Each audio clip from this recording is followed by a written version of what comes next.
Hi, I'm Marcel, and welcome to me screaming into the void, mostly about books.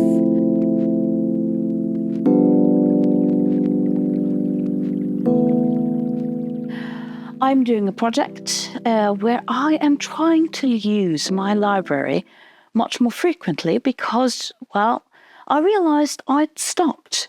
Not because something happened to the library, mostly just because I became old and was able to buy my own books.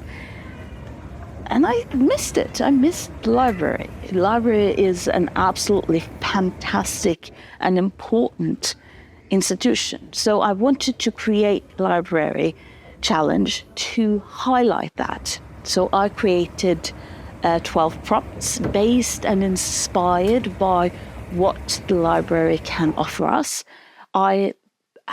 I'm doing 2 and 2 of them, so all of the prompts are doubled. And for June, I had the prompt Dewey Decimal, a random Dewey Decimal. And I know, so I got the number 383, and I know there are more numbers after it.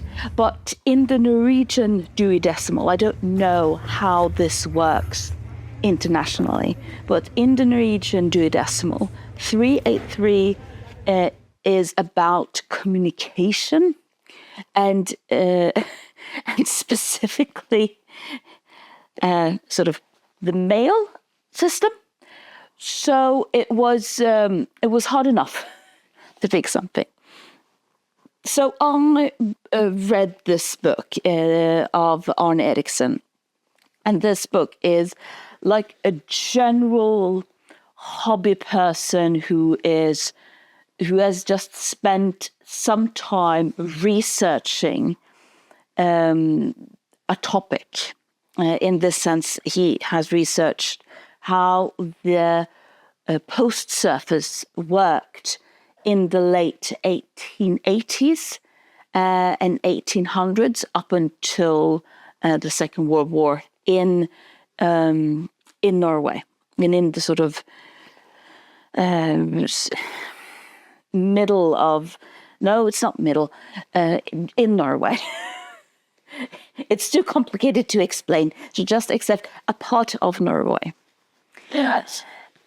And it's always fun in some sense to read non-fiction books written by people who very clearly had this as a hobby, not as a job, who isn't trained to present something like a journalist or an historian or someone else who is writing a popular fictional work or a popular scientific work. His family worked within the post office, and he has these wonderful sort of a lot of pictures, a lot of details of what has happened. So he talks, for example, about how, because in the 1880s, Norway had a large part of the Norwegian population emigrating to mainly the US. And this created the need for a sort of a way of communicating from the US to Norway, which is why the post office sort of was properly established at this point as something, as sort of something for the populace, not just for the king. And he also talks, for example, about how this was what spurred a lot of people to really learn how to read and write, because, and he quotes people saying that I don't want anyone else to read my letters from my son. It's my son, it's my letter.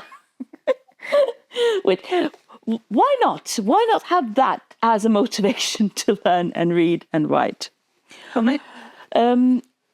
So there is so many fun tidbits. There are so many maps and pictures that really paints a very detailed landscape pun intended, of this topic of sort of the establishing a mail service at this time.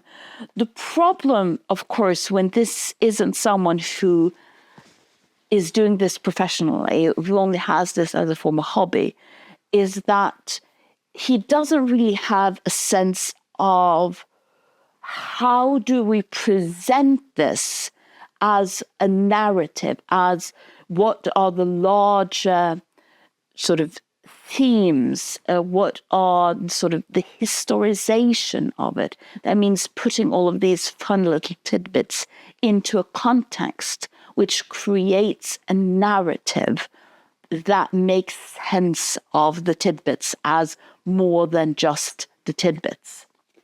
And this is something that I see a lot of authors like this struggle with, because that's a craft, understanding how you can write things into a narrative and present it and argue for that narrative. You have to argue for whatever narrative you choose.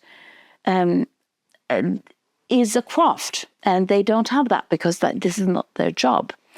And sadly, what happens is that it became quite a slog to get through. And I loved bits of it. I loved sort of, oh, that's a fun fact, that's a fun fact, that's a fun fact. But the whole became quite dreary.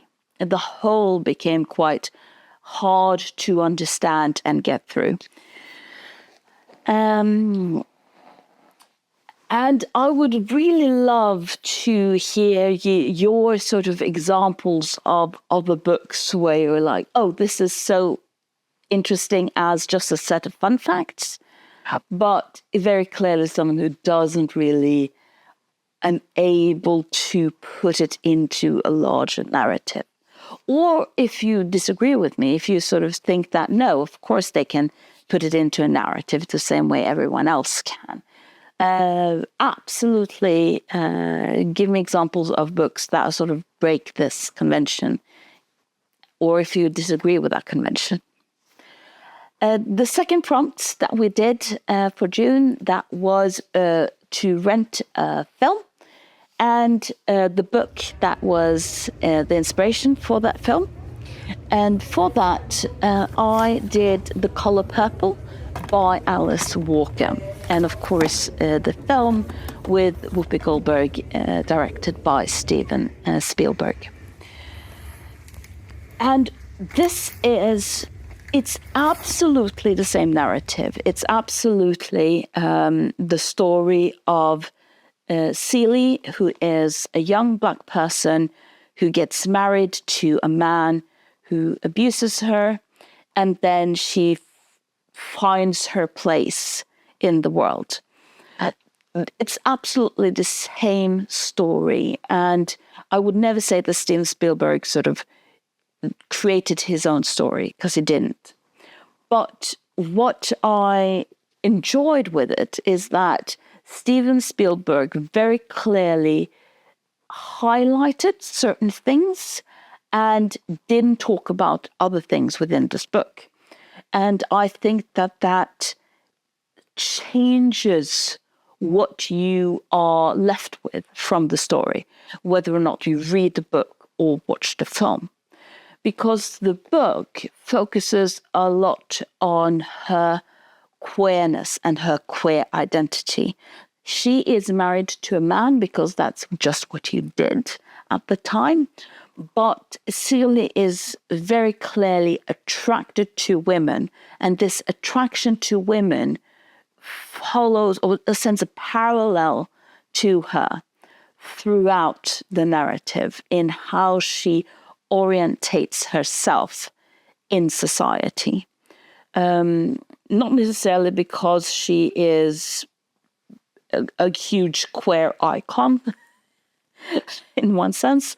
She's this isn't Stonewall, but you see the feminine, you see the female identity, and you see the queer identity very clearly melding together and trying to help her create a space for her.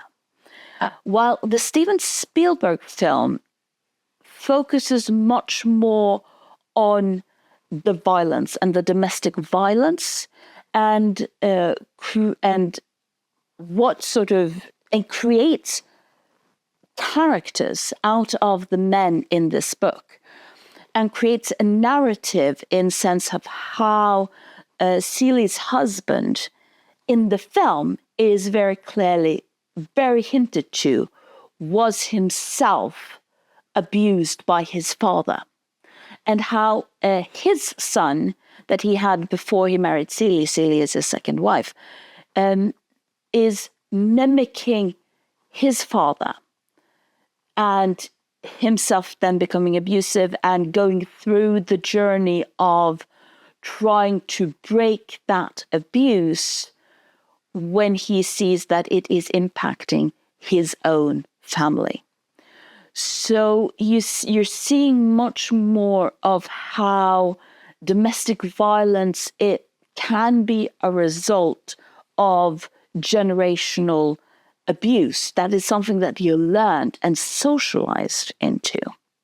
And how the women then are drawn into these relationships, for example, Seeley, are hurt by this interaction, and how important it therefore is to break this chain of abuse, to not just do the things that you were socialized into.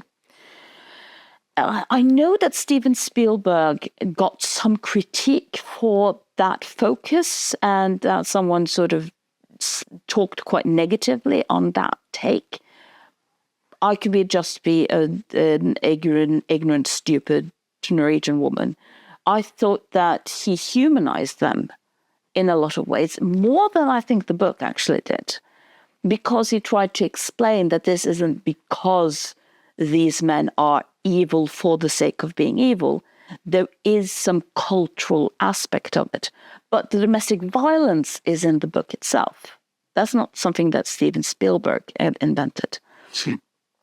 But again, maybe there is something here that I'm not picking up on in regarding to the translation between from book to film in that regard.